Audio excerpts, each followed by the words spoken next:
नमस्कार, मैं doctor Vinod Rai, consultant neurologist CHL hospital, आप सभी का इस प्रोग्राम में पार्टिसिपेट करने के लिए धन्यवाद देता हूं। इस प्रोग्राम का एकमात्र पर्पस जन सामान्य में कॉमन बीमारियों के बारे में अवेयरनेस फैलाना है। जैसा कि हम सभी जानते हैं, आज का शीर्षक है या आज का टॉपिक जिस पे हम चर्चा करने वाले हैं वो है सिर दर्द। शायद ही हम में से ऐसा कोई हो जिसे कभी सिर दर्द ना हुआ हो। एक शोध के हिसाब से लगभग 50% पॉपुलेशन में पिछले 1 साल में कभी न कभी सिर दर्द हुआ होता है। तो क्या सारे सिर दर्द खतरनाक होते हैं? जी नहीं। करीब 90% सिर दर्द प्राइमरी हेडेक होते हैं जो कि सीरियस हेडेक नहीं होते। केवल 10% सिर दर्द होते हैं जो कि सीरियस हो सकते हैं या जो खतरनाक सिर दर्द की श्रेणी में आते हैं। कैसे पहचाना जाए कि मेरा सिर दर्द सीरियस है या सीरियस नहीं है? प्राइमरी हेडेक्स वो हेडेक्स हैं जो खुद एक बीमारी हैं, किसी और बीमारी का लक्षण नहीं है या जिनका कारण कोई और बीमारी नहीं है। जबकि सेकेंडरी हेडेक्स एक सिर दर्द है जो कि लक्षण है किसी और बीमारी का, अंडरलाइंग बीमारी का। उदाहरण के लिए जैसे हम समझें, ब्रेन में अगर कोई इन्फेक्शन है, कोई गठान है, कोई ट्यूमर है या सर्दी जुकाम है या कोई ड्रग्स विड्रॉल है, ये सब भी सिर दर्द पैदा करते हैं और सिर दर्द इन बीमारियों का एक लक्षण के रूप में होता है। जबकि प्राइमरी हेडेक्स में सिर दर्द के इवैल्यूएशन में, CT स्कैन, MRI में कोई और बीमारी नहीं मिलती है और सिर दर्द एकमात्र लक्षण होता है और वो खुद ही बीमारी होता है। प्राइमरी हेडेक्स मेनली 3 तरह के होते हैं, जिसमें सबसे कॉमन होता है टेंशन टाइप हेडेक, दूसरा है माइग्रेन और तीसरा है क्लस्टर हेडेक। माइग्रेन और टेंशन टाइप हेडेक मेनली 90% सिर दर्द बनाते हैं प्राइमरी हेडेक के। सिर्फ 10% लोगों में कुछ और सिर दर्द होते हैं जो कि प्राइमरी हेडेक के कारण होते हैं। इसका मतलब यह है कि अगर आपको सिर दर्द है तो बहुत ज्यादा चांसेस हैं कि आपको माइग्रेन या टेंशन टाइप हेडेक होगा। माइग्रेन और टेंशन टाइप हेडेक को समझने की या इसका प्रकार जानने की क्या जरूरत है? हमें जरूरत इसलिए है क्योंकि इसका प्रकार ही डिसाइड करता है कि इसमें हमें क्या प्रिकॉशन लेने हैं, क्या दवाइयां लेनी है, कौन सी दवाइयां किस में ज्यादा इफेक्टिव होंगी। टेंशन टाइप हेडेक सबसे कॉमन हेडेक है। इसमें हेडेक माइल्ड टू मॉडरेट होता है और सिर के पीछे से शुरू होता है और जनरली पूरे सिर में दबाव या खिंचाव जैसा सिर दर्द होता है। जबकि माइग्रेन प्रायः आधे सिर दर्द में होता है और आगे की तरफ होता है। ये ज्यादा तेज होता है। टेंशन टाइप हेडेक की तुलना में ये ज्यादा सीवियर होता है। इसमें उल्टी जैसा लगना, जी मिचलाना, उल्टियां हो जाना, आवाज से, लाइट से और गंध से इरिटेशन होना, ये सारे लक्षण भी होते हैं। माइग्रेन के पेशेंट्स अधिकतर हॉस्पिटल या डॉक्टर तक पहुंच जाते हैं, जबकि टेंशन टाइप हेडेक के मरीज सेल्फ मेडिकेट करके या काफी दिनों तक हेडेक को बर्दाश्त करते हैं। तीसरा प्राइमरी हेडेक है क्लस्टर हेडेक, जो कि कहीं ज्यादा रेयर और कहीं ज्यादा सीवियर इंटेंसिटी का हेडेक होता है। इसमें हेडेक आंख के पीछे होता है और बहुत तेज होता है। ऐसा लगता है जैसे किसी ने कोई कील आंख में घुसे दी हो। आंख में पानी, आंख लाल हो जाना, आंख से पानी आना, नाक से पानी आना, उल्टियां होना, लाइट आवाज बर्दाश्त ना होना, ये सारे लक्षण उसके होते हैं। याद रखने की बात यह है कि ये एक रेयर सिर दर्द है। इसकी दवाइयां बिल्कुल अलग हैं दूसरे सिर दर्द से और ये हमेशा एक ही तरफ होता है। ये तो बात हो गई प्राइमरी हेडेक्स की। सेकेंडरी हेडेक जो कि खतरनाक हेडेक समझे जाते हैं, जिनका अंडरलाइंग कॉज ब्रेन में होता है और उसको पकड़ना बहुत जरूरी होता है, क्योंकि जब तक आप उस बीमारी का ट्रीटमेंट नहीं करेंगे आपका सिर दर्द पूरी तरह ठीक नहीं होगा। सेकेंडरी हेडेक का कारण जानना या अंडरलाइंग बीमारी जानना इसलिए जरूरी है क्योंकि सिर्फ सिर दर्द की दवा से उस दर्द में आराम होगा, ना कि सिर दर्द के कारण में। उदाहरण के लिए जैसे हम समझें, अगर ब्रेन में इन्फेक्शन है या ब्रेन में टीबी है तो उसका भी एक लक्षण सिर दर्द ही होगा, लेकिन आप सिरदर्द की दवाई से सिर्फ सिरदर्द को कंट्रोल कर पाएंगे, सिरदर्द को कुछ देर के लिए सप्रेस कर पाएंगे। पर अगर हमें नहीं पता कि इस सिरदर्द का कारण ब्रेन की टीबी है, तो आप टीबी को बढ़ने का टाइम दे रहे होंगे। इसलिए जरूरी है कुछ लक्षणों को पहचानना और डॉक्टर से मिलना। तो ऐसे क्या लक्षण हो सकते हैं जो हमें ये इशारा दें कि नहीं, मुझे डॉक्टर से मिलने की आवश्यकता है? अगर आपका सिरदर्द अचानक से बहुत तेज सिरदर्द होता है, अचानक और बहुत तेज, मतलब 2 मिनट में ही पीक पे पहुंच जाता है, इसको हम थंडर क्लैप हेडेक बोलते हैं। ऐसा हेडेक यूजुअली सेकेंडरी हेडेक होता है या किसी और बीमारी का होने की तरफ इशारा करता है। या सिरदर्द की इंटेंसिटी आगे झुकने, छींकने, खांसने में बढ़ जाती है, तो यह सेकेंडरी हेडेक हो सकता है। सिरदर्द अगर बुखार या उल्टियों के साथ होता है तो यह ब्रेन के इन्फेक्शन की तरफ इशारा कर सकता है। सिरदर्द के साथ अगर दिखाई देने में डबल दिखना, धुंधला दिखना या बॉडी के एक तरफ झिंझनाहट, सुनपन या बेहोशी होती है तो डेफिनेटली ये ब्रेन की किसी बीमारी की तरफ इशारा करता है। ये कुछ एक लक्षण हैं जो हमें बताते हैं कि इनकी प्रेजेंस में हमें डॉक्टर से मिलना उचित होगा। प्राइमरी हेडेक हम जानते हैं ज्यादा कॉमन है, सेकेंडरी हेडेक हम जानते हैं कम कॉमन है। लेकिन प्राइमरी हेडेक बिनाइन है, नुकसान नहीं करते, परेशान जरूर करते हैं, महीनों तक रहते हैं।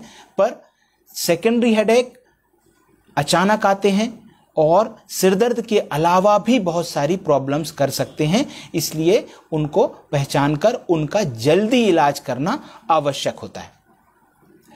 अब बात आती है, क्या हम सिरदर्द से बच सकते हैं? सिरदर्द से बचने के लिए कुछ ट्रिगर्स होते हैं सिरदर्द के, कुछ सिचुएशंस होती हैं जिनमें सिरदर्द होने की रिस्क ज्यादा होती है। उन सिचुएशन से बच के हम सिरदर्द को कुछ हद तक प्रिवेंट कर सकते हैं। यह जानने के लिए कि मेरा सिरदर्द किन चीजों से ट्रिगर होता है, जरूरी है एक रिकॉर्ड मेंटेन करना, और इस रिकॉर्ड को हम हेडेक डायरी बोलते हैं। जब भी आपको सिरदर्द होता है, आपको सिरदर्द होने के पॉसिबल ट्रिगर या कारण समझ के लिखने की जरूरत होती है। मान लो आपको लगा कि नहीं, कल रात को नींद अच्छी नहीं आई थी, हो सकता है उसके कारण हो, या कल रात में खाने में ये खाया था, हो सकता है इसके कारण हो, या कल बस का ट्रेवल था, हो सकता है इसके कारण हो, या कल मौसम में कोई चेंज था। जो भी आपको पॉसिबल लगता है आप नोट डाउन करेंगे। हो सकता है उसमें से कुछ सही हो सकता है उसमें से कुछ गलत हो। पर अगर आप देखेंगे कि पिछले 10 सिरदर्द में 2 ऐसी चीजें हैं जो लगातार आ रही हैं और जो कि दोनों हर सिरदर्द में कॉमन है, तो मोस्ट लाइकली वो आपका ट्रिगर हो सकता है और आपको उससे बचने की आवश्यकता हो सकती है। जो सामान्यतः जो ट्रिगर देखे गए हैं, पाए गए हैं, वो होते हैं लैक ऑफ स्लीप। एक आदमी को 6 से 8 घंटे की नींद आवश्यक होती है ब्रेन के रिचार्ज के लिए, रिफ्रेश होने के लिए। अगर नींद पर्याप्त नहीं होती है तो आपका सिरदर्द ट्रिगर हो सकता है। डाइट, उपवास या मील्स स्किप करना भी एक इंपॉर्टेंट कारण है आपके सिरदर्द को बढ़ाने का। तीसरा बहुत जरूरी काम, इंपॉर्टेंट रिस्क फैक्टर होता है डिहाइड्रेशन। 3 से 4 लीटर पानी पीना आवश्यक है। जब आप कम पानी पीते हैं तो सिरदर्द की रिस्क को बढ़ाते हैं। इसके अलावा मौसम में अचानक आया परिवर्तन, ह्यूमिडिटी, तेज धूप, तेज लाइट, तेज आवाज, एक्सेसिव स्क्रीन टाइम, ये सारी चीजें भी सिरदर्द को बढ़ा सकती हैं। तो अपने ट्रिगर्स आपको पहचानना है और उनसे बचने की कोशिश करना है। इस तरह से आपके सिरदर्द की फ्रीक्वेंसी में काफी लाभ हो सकता है। अब मैं कुछ मिथ्स के बारे में बताना चाहूंगा आपको, जो कि काफी प्रिविलेंट हैं सिरदर्द के बारे में। सबसे कॉमन मिथ है कि मेरा सिरदर्द ब्लड प्रेशर बढ़ने से हो रहा है। ब्लड प्रेशर बढ़ने से सिरदर्द नहीं होता, या यूं कहें रेयरली होता है, रेयरली। बीपी बढ़ने के कारण अगर सिरदर्द होता है तो वो सिरदर्द सिर्फ सिरदर्द नहीं, वो होता है जब अचानक से बीपी 120 से 200 के ऊपर निकल गया, तो आपको सिरदर्द होगा, उल्टियां होंगी, दिखाई देने में दिक्कत आएगी और हो सकता है बेहोशी भी आ जाए। उस कंडीशन को हम बोलते हैं मैलिग्नेंट हाइपरटेंशन या हाइपरटेंसिव इंसेफेलोपैथी, और ये एक रेयर कंडीशन है। 160, 180 बीपी होने से सिरदर्द नहीं होता। अगर आपको बीपी है और सिरदर्द भी रहता है तो आपको एक बार न्यूरोलॉजिस्ट से मिलने की आवश्यकता है, यह समझने के लिए कि वास्तव में आपका सिरदर्द क्यों होता है।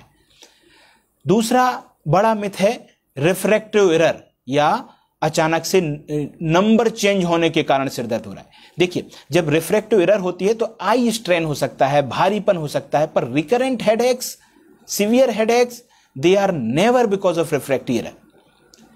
तीसरी चीज है साइनस हेडेक। साइनोसाइटिस एक हेडेक का कॉमन कारण है, लेकिन साइनोसाइटिस इतना कॉमन नहीं है जितना टेंशन टाइप हेडेक और माइग्रेन है। तो कई बार बिकॉज साइनोसाइटिस भी कॉमन है और हेडेक भी कॉमन है, हम यूजुअली साइनोसाइटिस और हेडेक को एसोसिएट कर देते हैं, जो कि उतना कॉमन नहीं है जितना आमतौर पर समझा जाता है। इसके अलावा कुछ लोगों का मानना होता है कि माइग्रेन, सारे सिरदर्द माइग्रेन होते हैं, जबकि ऐसा नहीं है। सबसे common headache tension type headache होता है और जो करीब 70-80% प्राइमरी हेडेक को कंट्रीब्यूट करता है। इसके अलावा हमें यह जानना अत्यधिक जरूरी है कि सीटी स्कैन, एमआरआई या दूसरी जांचें प्राइमरी हेडेक्स में नॉर्मल आती हैं। जांचों का नॉर्मल आना आपको माइग्रेन है या नहीं है यह डिसाइड नहीं करता। माइग्रेन का डायग्नोसिस सिर्फ और सिर्फ हमारे लक्षणों के आधार पर बनता है। जो लक्षण होते हैं, आधा सिर दर्द, दर्द, पल्सेटाइल हेडेक, झप झप झप झप इस तरह से सिर दर्द होना, बहुत तेज होना, सिर दर्द के साथ उल्टियां होना, तेज लाइट, तेज रोशनी, तेज आवाज से सिर दर्द बढ़ जाना, ये सारे लक्षण माइग्रेन के हैं और इन्हीं लक्षणों के आधार पे माइग्रेन का डायग्नोसिस बनता है, इरिस्पेक्टिव ऑफ आपके सीटी स्कैन या एमआरआई में क्या है। कई बार न्यूरोलॉजिस्ट या दूसरे डॉक्टर माइग्रेन सस्पेक्टेड पेशेंट में भी एमआरआई या सीटी कराते हैं। उसका कारण माइग्रेन डायग्नोस करना नहीं होता है, उसका कारण होता है हम सेकेंडरी हेडेक्स को रूल आउट करना चाहते हैं कि कहीं कुछ और तो नहीं है जो इससे मिलता जुलता हेडेक क्रिएट कर रहा है और जिसका डायग्नोसिस डिले करना रिस्की हो सकता है। ये कुछ कॉमन मिथ्स हैं जो हेडेक के बारे में है। अब मैं चाहूंगा कि आप लोग जो भी अपनी क्वेरीज हैं, जो भी अपने सवाल हैं हेडेक से संबंधित, आप मुझसे साझा कर सकते हैं। मैं कोशिश करूंगा उनके जवाब देने की। Okay, sir. So there's a question from Mr. Varun Leelani. He's asking, whenever I skip my meals, I suffer headache. Why? Please let me know. Along with this, he wants to know, is crocin and Disprin dangerous? So as we have already mentioned that there are some triggers. Headache के chances या risk को बढ़ाने वाले कुछ factors होते हैं जिनको हम ट्रिगर बोलते हैं, और skipping meals is a very common trigger. It's one of the most common trigger. So it is always recommended, do not skip the meals or try to do not change the timing of meal regularly. यदि आप 8 बजे लेते हैं, 9 बजे लेते हैं, तो try to make it more or less fix, 8, 8:30, 9. Do not change it drastically. क्योंकि क्या होता है, आपकी जो मेटाबॉलिज्म होती है शरीर की, जो जब आप खाना खाते हैं, ग्लूकोज उसके कुछ देर बाद ब्लड में ग्लूकोज पहुंचता है, फिर वो ब्रेन में पहुंचता है. तो ये जो है, ये एक, इसीलिए जो खाने का टाइमिंग अगर निश्चित होता है तो जो लेवल ऑफ ब्लड शुगर है वो मेंटेन्ड रहता है अप्रोप्रिएट लेवल पे. कई बार मील्स स्किप करने से हाइपोग्लाइसीमिया होता है और शुगर लेवल कम होता है, और वो भी एक सिर दर्द को ट्रिगर करने का कारण होता है. Mr. Shekhar wants to know, what can anyone do about nausea or vomiting with headaches? Shekhar ji, नाउसिया और वॉमिटिंग हेडेक के साथ में यूजुअली माइग्रेन में मिलते हैं. ऑल्दो बहुत सीवियर कोई भी हेडेक हो तो नोजिया वॉमिटिंग उनमें हो सकते हैं, पर माइग्रेन एक मोस्ट कॉमन कारण है नोजिया वॉमिटिंग के साथ हेडेक होने का. और इसमें ऑब्वियसली कुछ दवाइयां हैं. सबसे पहले तो हमें आपको एक डॉक्टर से मिलना चाहिए जो कि माइग्रेन के इलाज के बारे में आपको बता पाएं. मेनली माइग्रेन का इलाज जो होता है वो ना सिर्फ सिरदर्द के समय दवाइयां लेना होता है, बल्कि उससे ज़्यादा जरूरी होता है सिरदर्द को होने से रोकने वाली दवाइयां लेना. देखिए, इसको ऐसे समझते हैं, माइग्रेन एक सिरदर्द नहीं है. माइग्रेन एक ऐसी बीमारी है जिसमें बार बार सिरदर्द होता है. तो ये एक बीमारी है. Single episode of headache migraine नहीं होता, माइग्रेन में बार बार सिरदर्द होते हैं. तो हमें एक तो जब सिर दर्द हो रहा है तब दर्द की दवाइयां लेना है ताकि उस दर्द में आराम मिल सके. और फॉर्चुनेटली चूंकि दर्द के साथ उल्टियां भी होती हैं तो हमारे पास कुछ दवाइयां हैं जो दर्द निवारक और उल्टी को रोकने वाली दवाइयों का कॉम्बिनेशन, एक ही पिल में दोनों दवाइयां होती हैं, वो हम लेके जैसे ही सिर दर्द शुरू होता है तुरंत अगर हम ले लेते हैं तो तुरंत आराम मिल जाता है. ये बात और बहुत इंपॉर्टेंट बात है, हेडेक खासकर माइग्रेन के हेडेक में अगर हम दर्द शुरू होते ही दवा ले लेते हैं तो उसका ज्यादा और जल्दी असर आता है।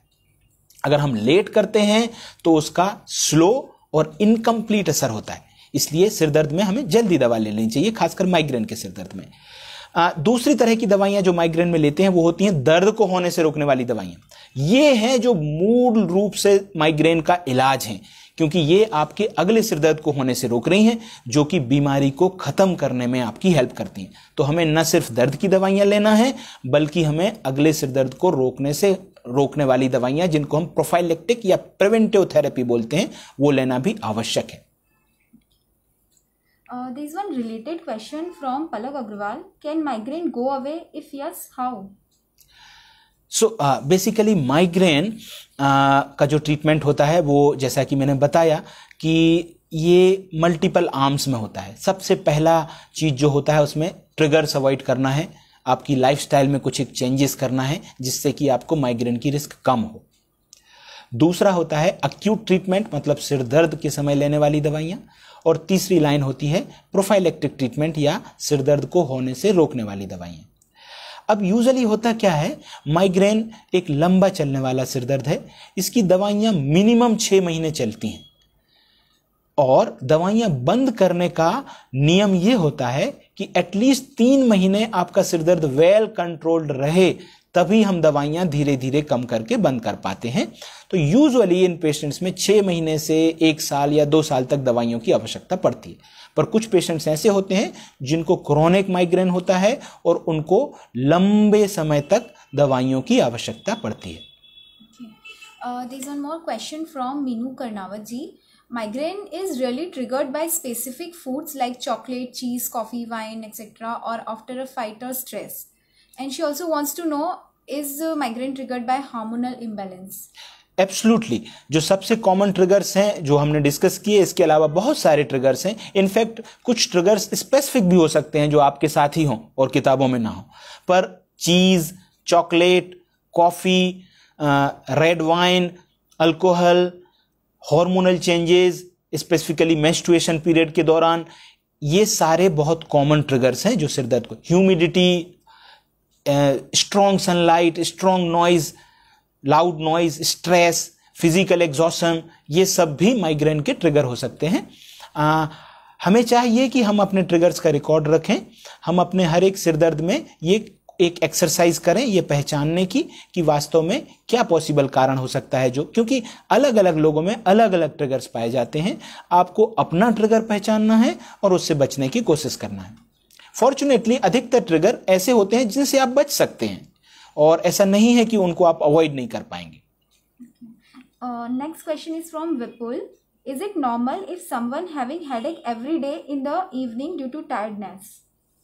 हाँ, ये फिजिकल एग्जॉशन की वजह से हेडेक होता है। यूजुअली ये जो पैटर्न होता है ये टेंशन टाइप हेडेक का होता है, जिसमें कि थकान से, स्ट्रेस से, एंजाइटी से हेडेक होता है, जो माइल्ड टू मॉडरेट होता है, सीवियर इंटेंसिटी का नहीं होता यूजुअली, और पूरे सिर में होता है, पीछे से शुरू होता है और पूरे सिर को इंसर्कल करता है। ये टेंशन टाइप हेडेक का एक लक्षण है, और जब ये रोज होने लगता है तो इसको क्रोनिक डेली हेडेक बोलते हैं। और इसका ट्रीटमेंट थोड़ा सा अलग होता है टेंशन टाइप हेडेक और माइग्रेन से। आपको अपने पास के न्यूरोलॉजिस्ट से मिलके इसके बारे में डिस्कस करना चाहिए। Okay.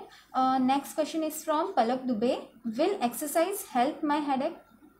So that is a good question. So Palak ji, exercise, specifically aerobic exercise or the cardio type of exercise usually helps in migraine also. They have tremendous benefit for other organs also, but it helps in migraine. Why? See, the aerobic exercises actually they increases the blood, they increases the heartbeat, they increases the blood circulation to all organs of the body, including the brain, and thus they help in prevention of migraine. Exercises helps in migraine. Okay. Next question is from Sparsh. Are there medicines or condition at home or work that may be causing headaches? Pardon, I couldn't get it. Actually, I am now also not getting it. Are there medicines or condition at home or work that may be causing headache? Maybe he wants to know कि conditions के कारण हो रहा है. See, the stress is one thing which can cause tension type headache, and sometimes it can also trigger migraine. And stress can be related to many conditions. The stress is not only the mental stress, but physical exhaustion or physical stress can also trigger migraine. So at home, sometimes there are stressors or interpersonal relations or some social issues. They can also contribute to the headache. And also there are certain medications which can cause headache. As I told, there are some cardiac medications which are associated with headache. There are some medicines which lowers BP which can be associated with headache. There are some excessive coffee intake can lead to headache. Excessive alcohol intake can lead to headache. Sometimes someone who is taking regularly coffee, if he skips coffee or tea, then also it can trigger headache. So coffee in moderation is good, but excessive coffee intake can also cause headache, or somebody who is taking moderate coffee suddenly withdraws it, then also it can trigger headache. So these are few things which are associated with headache. Saumya खेल जानना चाह रही है कि are there medicines one can take that will stop an oncoming headache? Also, what should one do when they feel a headache is beginning? So that is a good question. So, Soumya, as I told you that the headache medications, especially the medications for the migraine, they are most effective at the onset. So, if you know कि ये वही सिर दर्द है जो आपको हर बार होता है, तो आपको सिर दर्द शुरू होते ही सिर दर्द की दवाई लेनी होती है विद इन 15-30 मिनट्स, और ये आपको अगले 30 मिनट में सिर दर्द से आराम दे देती है. अगर आप इसको टालते हैं कि नहीं अभी तो हल्का है, थोड़ा और बढ़ेगा या और तेज होगा, जब बेरेबल होता है तब तक नहीं लेते हैं, और आप एक बार ये पीक हो गया और उसके बाद लेते हैं, तो देयर आर चांसेस कि ये अगले पूरे 24 घंटे रहेगा. जब आप नेक्स्ट डे सो के उठेंगे तब आपको आराम मिलेगा, और वो आपकी दूसरी एक्टिविटीज को सिग्निफिकेंटली हैम्पर करेगा.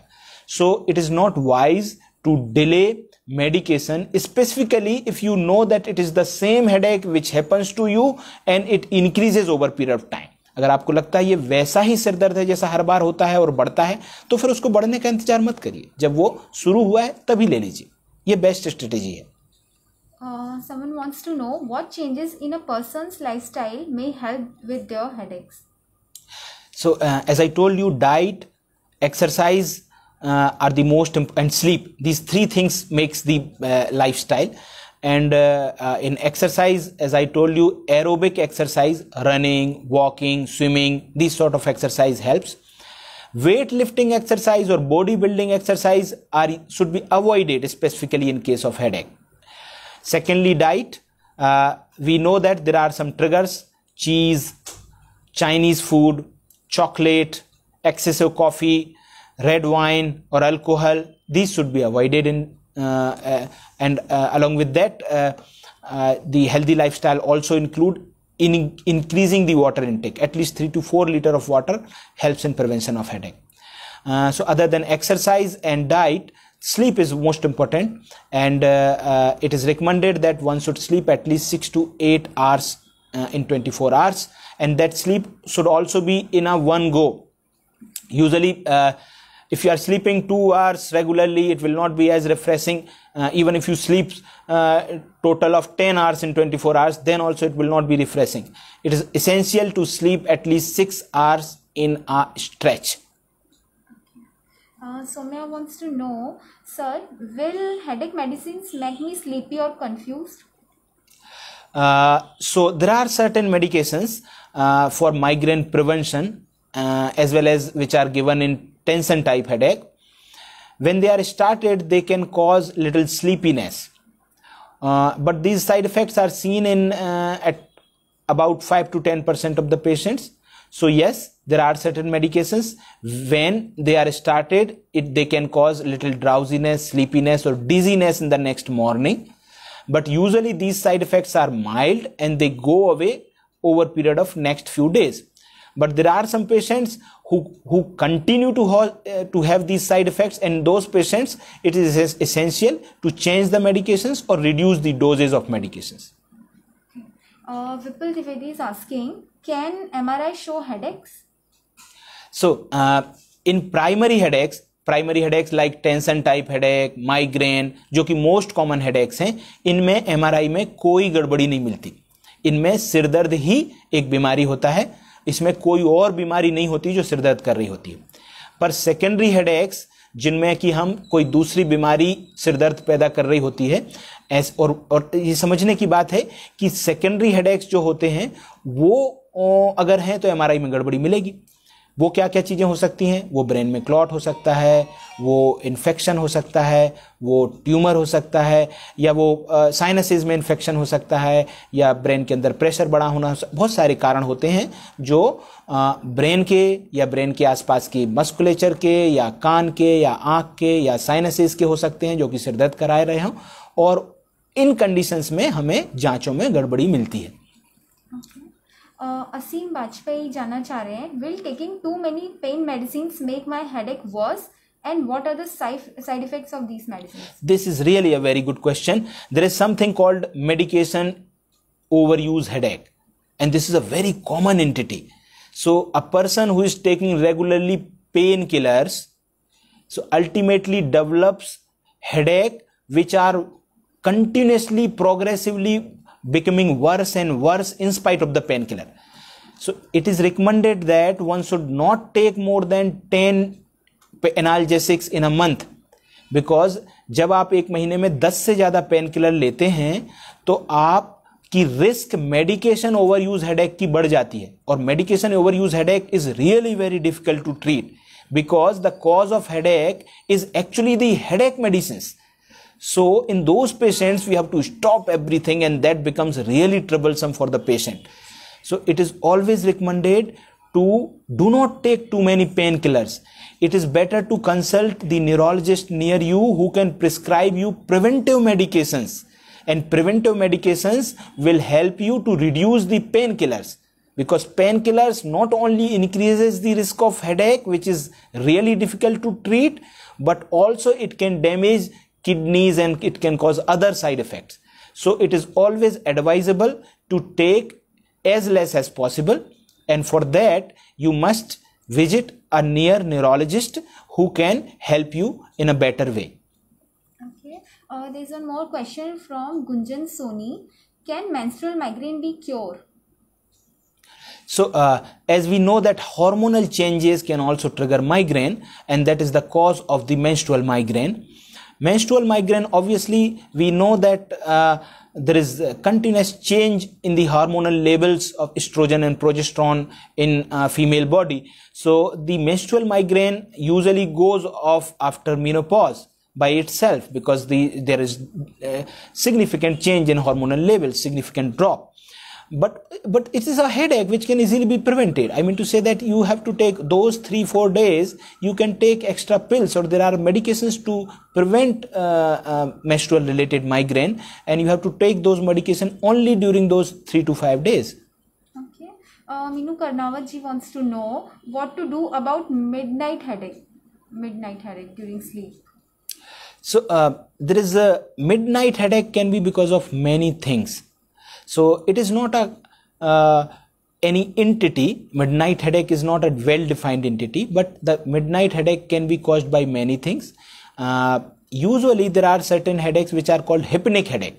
Hypnic headache are the headache which occurs in sleep, and it is in elderly patients, and usually they respond well to coffee intake. But there is a rare entity. It is most important, or it is very important to understand what is causing those headache.